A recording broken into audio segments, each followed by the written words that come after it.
غمی، پریشانی، بیماری یہ ضرور ہمارے فائدے کے لیے ہے، ہماری عقل چونکہ محدود ہے اس میں وہ بات آتی نہیں ہے۔ اللہ کو پتہ ہے کہ کون سا کام کس وقت میرے اس بندے کے لیے بہتر ہے، اللہ وہی کرتے ہیں۔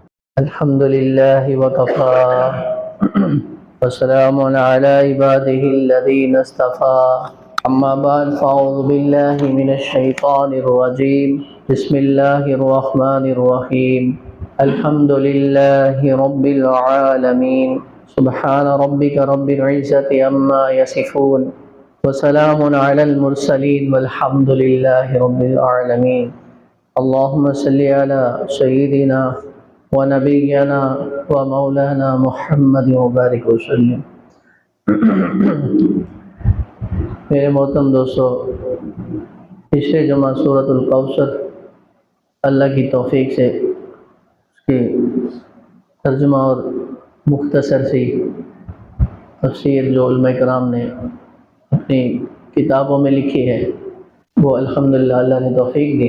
تو یہ سورۃ فاتحہ کی پہلی آیت ہے، الحمدللہ رب العالمین۔ اس کا ترجمہ لفظی معنی یہ ہے کہ تمام تعریف رب العالمین کے لیے ہے، تمام تعریفیں اس اللہ کے لیے ہیں جس نے تمام جہان بنائے ہیں، وہ اس کا رب ہے، تمام عالم بنائے ہیں۔ ہمیں تو یہی نظر آ رہا ہے یہ دنیا ایک عالم ہے۔ سورۃ فاتحہ رب العالمین کی تفسیر میں علماء تفسیر نے مفتی عبدالرؤف سکھوی صاحب مجلہ نے 80,000 عالم ہیں، 80,000، 40 وہ زمین پر ہیں کموں میں، 40 وہ سمندر و دریاؤں میں۔ مختلف علماء کرام کی تفسیریں ہیں۔ تو جتنے بھی جہان ہیں دنیا میں ان تمام جہانوں کا رب وہ اللہ ہے۔ زمین کے اوپر ہے، آسمان میں ہے، زمین و آسمان کے درمیان میں ہے، سمندروں کی تہہ میں ہے، سمندر کے درمیان میں ہے، سمندر کے اوپر چلنے والے ہیں، اسی طرح جنگلوں کے اندر رینگنے والے ہیں، اڑنے والے ہیں، چیخنے والے ہیں، چنگھاڑنے والے ہیں۔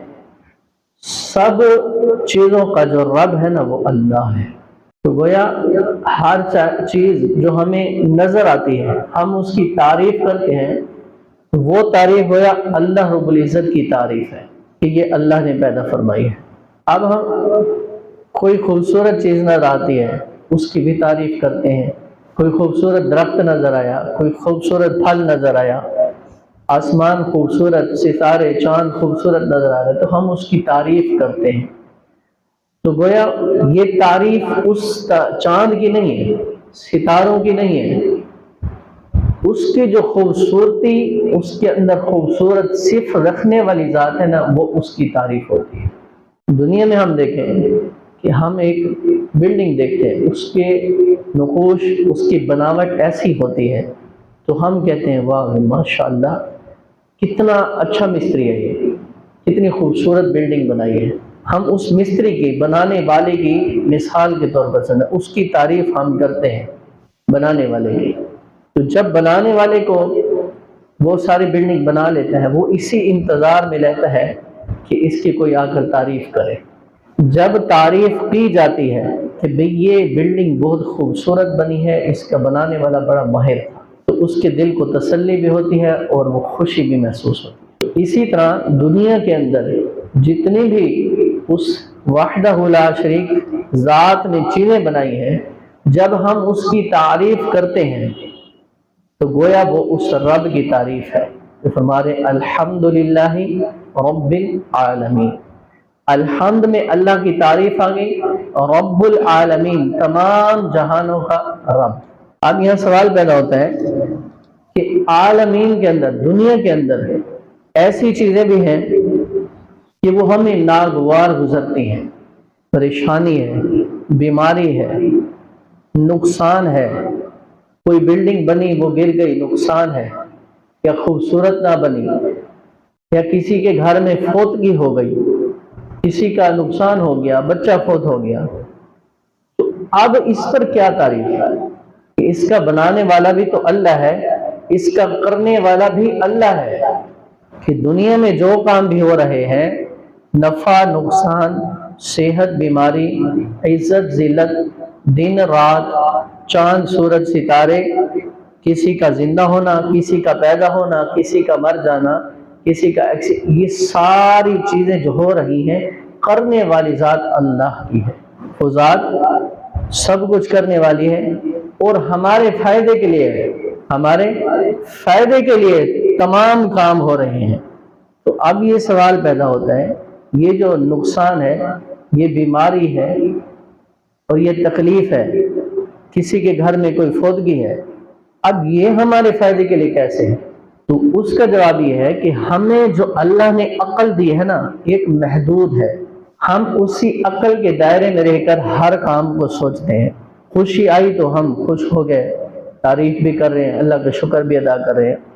اب جب غم آیا ہے، یہ بھی تو اللہ کی طرف سے ہے، اللہ بھیجنے والے ہیں، تو اللہ ہمارے پر کیوں پریشانی اور غم بھیج رہے ہیں؟ اس میں بھی عقل ہماری کیونکہ محدود ہے، ہم یہی سوچتے ہیں یہ ہمارے لیے پریشانی ہے، یہ ہمارے لیے تکلیف ہے۔ ہم اسی عقل کے، اللہ رب العزت جانتے ہیں یہ جو میں اس کے اوپر تکلیف بھیج رہا ہوں، یا کوئی نفع نقصان ہو گیا، کوئی فوتگی ہو گئی، وہ اللہ جانتے ہیں کہ اس میں کیا اللہ کی حکمت ہے، کیا اللہ کی مصلحت ہے، وہ ضرور ہمارے فائدے کے لیے۔ تو بعض اوقات اللہ رب العزت اپنے بندوں پر یہ مصلحت، یہ حکمت کھول بھی دیتے ہیں، دکھا دیتے ہیں۔ امام رازی رحمۃ اللہ علیہ وہ اس کی تفسیر میں فرماتے ہیں، رب العالمین کی، انہوں نے اپنی کتاب کے اندر یقم و تفسیر کے اندر یہ واقعہ لکھا کہ ایک بزرگ تھے، وہ بیٹھے ہوئے تھے، ان کی اچانک نظر پڑی ایک بچھو کے اوپر، بچھو چلتا ہوا جا رہا ہے، تو ان کے دل میں خیال آیا کہ جو بچھو چاہ رہا ہے، یہ اللہ نے اس کو پیدا کیا ہے، اس میں بھی اللہ کی کوئی حکمت ہے، یہ کہیں جا رہا ہے نا، یہ ضرور کسی کام پہ جا رہا ہے، کہیں تو جا رہا ہے، میں اس کا تعاقب کرتا ہوں، دیکھتا ہوں یہ کہاں جاتا ہے۔ وہ بھی اس کے پیچھے چل پڑے، بچھو بھی چل رہا ہے، یہ بھی چلتے چلتے آگے دریا کا کنارہ آ جاتا ہے، بچھو وہاں رک جاتا ہے۔ بچھو جب وہاں رکا تو کچھ لمحے بعد ایک کچھوا آیا، وہ اگر اسی جگہ رک جاتا ہے جہاں بچھو رکا ہوا تھا۔ جیسے ہی کچھوا رکتا ہے، وہ چھلانگ لگا کر بچھو اس کی پیٹھ کے اوپر سوار ہو جاتا ہے، کچھوے نے اس میں تیرنا شروع کر دیا۔ اب یہ کہتے ہیں میں نے بھی ایک چھوٹی سی کشتی لی، کیونکہ میں نے اس کو دیکھنا تھا یہ کہاں جاتا ہے، میں بھی ان دونوں کے پیچھے پیچھے چلتے چلتے چلتے پھر دوسرا کنارہ آیا خشکی والا، وہ کچھوا قریب ہوتا ہے، پھر بچھو نے چھلانگ لگائی، بچھو پھر اوپر نیچے اترا اور اس نے پھر چلنا شروع۔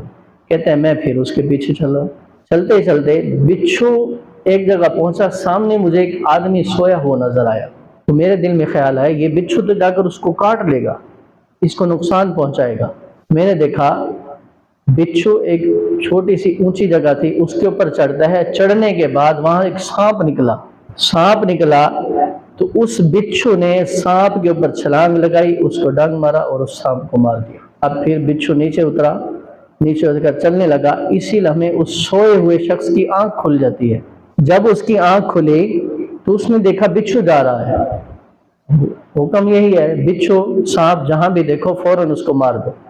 اب اس نے پتھر اٹھایا، اس بچھو کو مارنے لگا تو اس شخص نے جو بزرگ تھے آگے اس کے ہاتھ کو پکڑ لیا، فوراً کہا اس کو نہ مارو، اگر یہ بچھو نہ ہوتا تو آج وہ سانپ تمہیں ڈس لیتا، تمہاری موت ہو جاتی۔ سارا اس کو ایسے واقعہ سنایا، اور پھر واقعہ سنانے کے بعد کہتے ہیں میری بس ہو گئی۔ میں یہی سوچ رہا کہ اللہ رب العزت کا ہر ایک کام وہ ہماری عقل میں نہیں آتا۔ ایک چیونٹی کو جو پیدا کیا ہے نا اللہ نے، یہ بھی کسی حکمت اور مصلحت کے تحت ہے، وہ ضرور نہ ضرور کوئی نہ کوئی فائدہ ہمارے انسانوں کے لیے اللہ اس نے رکھا ہے۔ تو اس کو کہتے ہیں رب العالمین، تمام جہانوں کے رب۔ تمام جہانوں کو، اس جہان میں جتنے عالم بھی ہیں، آسمانوں میں جتنے مخلوقات ہیں، سمندر میں جتنی مخلوقات ہیں، سب کو پیدا کرنے والی بھی اللہ ہے، اور تمام عالمین کا رب بھی اللہ ہے، ان کو علم دینے والی بھی ذات اللہ ہی کی ہے۔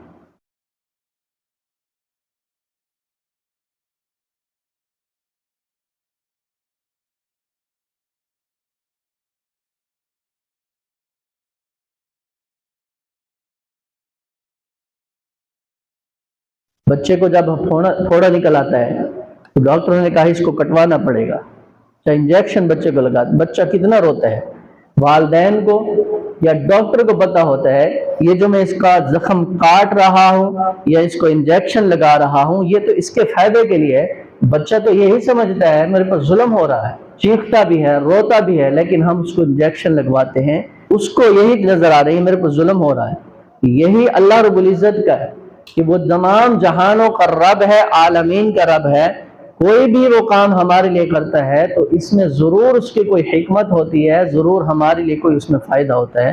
ہمیں اس معصوم بچے کی طرح یہی نظر آ رہا ہوتا ہے یہ ہمارا نقصان ہوا، یہ بیماری، یہ ظلم ہوا، پتہ نہیں کیوں ہوا۔ حضرت موسیٰ علیہ السلام ایک جگہ واعظ فرما رہے تھے، یہ 16ویں پارے میں شروع میں یہ واقعہ حضرت موسیٰ اور خضر علیہ السلام کا بھی وعظ ہے۔ موسیٰ علیہ السلام واعظ فرما رہے ہیں، کسی نے پوچھا کہ اس پوری دنیا کے اندر سب سے بڑا عالم کون ہے؟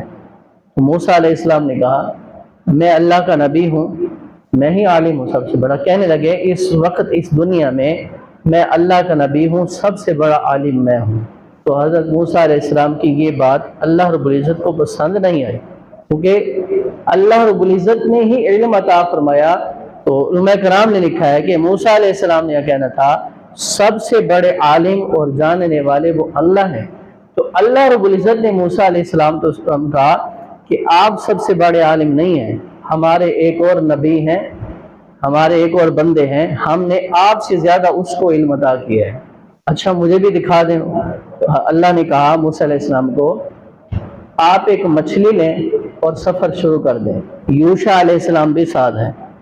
اب انہوں نے مچھلی لی، سفر کرنے شروع کر دیا، چلتے رہے۔ اللہ نے کہا تھا کہ جس جگہ یہ مچھلی نکلے گی دریا یا سمندر، جب یہ پانی میں جائے گی اس جگہ وہ میرا بندہ تمہیں ملے گا، حضرت خضر علیہ السلام۔ تو یہ چلتے رہے، وہ مچھلی کسی جگہ نکلی اور وہ پانی میں چلی گئی، انہوں نے سفر آگے شروع کر دیا۔ تو آگے جا کے موسیٰ علیہ السلام نے پوچھا وہ مچھلی کہاں ہے؟ تو یوشع علیہ السلام نے کہا وہ تو دریا میں گر گئی۔ کہا وہی تو جگہ تھی جہاں ہم نے رکنا تھا، چلو مجھے وہاں لے کر چلو۔ تو یہ واپس آتے ہیں، وہاں خضر علیہ السلام سے ملاقات ہو جاتی ہے۔ موسیٰ علیہ السلام نے کہا مجھے وہ علم سکھا دیں جو اللہ رب العزت نے آپ کو عطا فرمایا ہے۔ تو خضر علیہ السلام نے کہا آپ میرے ساتھ سفر نہیں کر سکیں گے، میری باتیں آپ برداشت نہیں کر سکیں گے۔ تو انہوں نے کہا انشاءاللہ میں آپ کی باتیں وہ سنوں گا، وہ علم دیکھوں گا جو اللہ نے آپ کو عطا کیا۔ سفر شروع ہوا، یہ دونوں کشتی میں سوار ہو گئے، کشتی میں سوار ہوئے، سوار ہونے کے بعد جب منزل پر پہنچے تو خضر علیہ السلام نے اس کشتی کا ایک تختہ تھا اسے توڑ دیا۔ اب موسیٰ علیہ السلام نے کہا انہوں نے ہمیں سفر کروایا ہے، دوسرے کنارے تک پہنچایا، یہ بڑی اچھا کام کیا۔ تو خضر علیہ السلام نے کہا میں نے تو پہلے کہا تھا آپ میرے ساتھ سفر نہیں کر سکیں گے۔ تو یہ کہنے لگے اچھا ٹھیک ہے اب میں نہیں بولوں گا، اب میں کوئی بات۔ پھر آگے سفر شروع کر دیا تو دیکھا ایک نوجوان ابھی بالغ بھی نہیں ہوا، بچہ ہے معصوم، وہ کھیل رہا ہے، خضر علیہ السلام گئے اسے جا کر قتل کر دیا۔ اب موسیٰ علیہ السلام برداشت نہیں ہوا، یہ کیا کر دیا آپ نے؟ ایک تو قتل کیا، دوسرا نابالغ کو قتل کیا ہے، یہ کیا کر دیا آپ نے؟ پھر خضر علیہ السلام نے کہا میں نے تو پہلے ہی کہا تھا آپ سفر نہیں کر سکیں گے میرے ساتھ، میری باتوں کو آپ برداشت نہیں کر سکیں۔ تو انہوں نے کہا اچھا ٹھیک ہے مجھے اللہ کے واسطے ابھی چھوڑ دیں، انشاءاللہ اب میں نہیں بولوں گا۔ پھر آگے سفر شروع کر دیا، ایک آبادی میں گئے، کھانے کا وقت تھا، بھوک لگی، تو انہوں نے وہ آبادی والوں سے کھانا مانگا، وہ آبادی والے کہیں بخیل تھے، انہوں نے کہا کوئی کھانا نہیں ہے جاؤ یہاں سے۔ آبادی والوں نے ان کو کہا تو یہ چل پڑے، چلتے چلتے ایک دیوار دیکھی اسی آبادی میں، وہ ٹیڑھی ہے گرنے والی ہو رہی ہے، تو حضرت خضر علیہ السلام نے اس پر محنت کی، اس کو سیدھا کھڑا کر دیا۔ تو پھر چلنے لگے، موسیٰ علیہ السلام نے کہا یہ کیا کر دیا آپ نے بغیر اس کے اجرت لیے اس کی تعمیر کر دی، اگر آپ کچھ پیسے لے لیتے نا ان سے تو ہم ان پیسوں سے کچھ نہ کچھ کھانے کا لے لیتے ہیں، آپ نے تو بغیر اجرت کے اس کو تعمیر کر دیا۔ خضر علیہ السلام نے کہا اب بس، اب آپ کا راستہ الگ ہے میرا، میں نے تو پہلے کہا تھا آپ میری باتیں برداشت نہیں کر سکے، اب میں بتاتا ہوں آپ کو، یہ جو میں نے کام کیے ہیں نا یہ اللہ رب العزت ہی کے کہنے پر کیے ہیں، کیونکہ دنیا کے اندر مخلوق جو انسان ہیں ان کی محنت کے لیے، رہنمائی کے لیے اللہ نے آپ کو بھیجا ہے۔ جو باقی دنیا کے اندر مخلوقات ہیں یا جو کام دنیا میں ہو رہے ہیں اللہ رب العزت نے وہ میرے ذمہ لگائے ہیں۔ سب سے پہلے میں نے جو کشتی کا تختہ توڑا وہ اس لیے توڑا تھا، وہاں کا جو بادشاہ تھا وہ ہر نئی کشتی کو دیکھ کر اپنے پاس رکھ لیتا تھا، چونکہ یہ کشتی والے غریب تھے، ان کا روزگار یہیں سے آتا تھا۔ مجھے اللہ نے کہا، مجھے اللہ نے حکمت علم دیا، میں نے اس کا تختہ توڑ کر اس کو عیب دار کر دیا تاکہ ان کا روزی کا جو ذریعہ ہے وہ بادشاہ ان سے کھینچے نہ، تاکہ یہ ان کا سلسلہ چلتا رہے۔ پھر جو میں نے بچے کو قتل کیا ہے اس کو وہ اس لیے کیا ہے کہ اللہ رب العزت نے یہ جو بچہ جن کو دیا تھا ان کے والدین بہت نیک تھے، اللہ کے نیک بندے تھے۔ اس نوجوان نے، لڑکے نے بڑے ہو کر ان کو خود بھی فتنے میں یہ پڑتا، ان کو بھی فتنے میں مبتلا کرتا، چنانچہ میں نے اس کو اس لیے قتل کر دیا۔ اللہ رب العزت نے اس کے بعد ان کو ایسی اولاد عطا فرمائی جو اللہ کا نیک ولی بنا۔ پھر تیسرا جو میں نے دیوار کو سیدھا کیا، اس دیوار کو سیدھا کرنے کے اندر حکمت یہ تھی کہ اس دیوار کے نیچے کچھ مال زیورات وہ اس کے اندر دفن تھے، وہ دیوار اگر گر جاتی تو وہ آبادی والے بخیل تھے پہلے، وہ اس کو اٹھا لیتے۔ وہ جو خزانہ تھا وہ ایک نیک لوگ تھے جو سلسلہ 7ویں پشت تک چلتا آ رہا تھا۔ اللہ رب العزت نے ان کے نیک اعمال کی وجہ سے، ان کے نیک اعمال کی برکت کی وجہ سے وہ خزانہ محفوظ کر رکھا تھا، تو میں نے اس لیے اس دیوار کو سیدھا کر دیا تاکہ وہ خزانہ محفوظ ہو جائے۔ تو ہمیں بظاہر نظر آیا، موسیٰ علیہ السلام کو نظر آیا کہ یہ غلط کر رہے ہیں، لیکن اللہ رب العزت کی چونکہ اس میں حکمت تھی، اللہ جانتے تھے یہ کیوں ہو رہا ہے۔ تو دنیا میں جتنے بھی کام ہو رہے ہیں الحمدللہ رب العالمین، وہ تمام عالمین کا رب ہے، اس سے پتہ ہے کہ اس وقت کیا بہتر ہے، کیا میرے بندے کے لیے ٹھیک ہے، وہ اللہ وہی اس بندے کے لیے کرتا ہے۔ تو ہمیں ہر حال میں اس اللہ کی تعریف کرنی چاہیے، شکر ادا کرنا چاہیے۔ اللہ صحت بھی آپ کی نعمت ہے، آپ کا بڑا فضل ہے، یہ بیماری بھی آپ کی نعمت ہے، اس پر بھی آپ کا شکر ہے چونکہ آپ عالمین کے رب ہیں۔ یہ بیماری میری برداشت میں نہیں ہے، اللہ اس کو صحت میں بدل۔ ہر کام کے لیے یہی ہم اللہ سے دعا کریں، صبر کریں، حال حال میں شکر کریں، اللہ ضرور اس میں بہتری لاتے ہیں۔ اللہ ہمیں عمل کی توفیق۔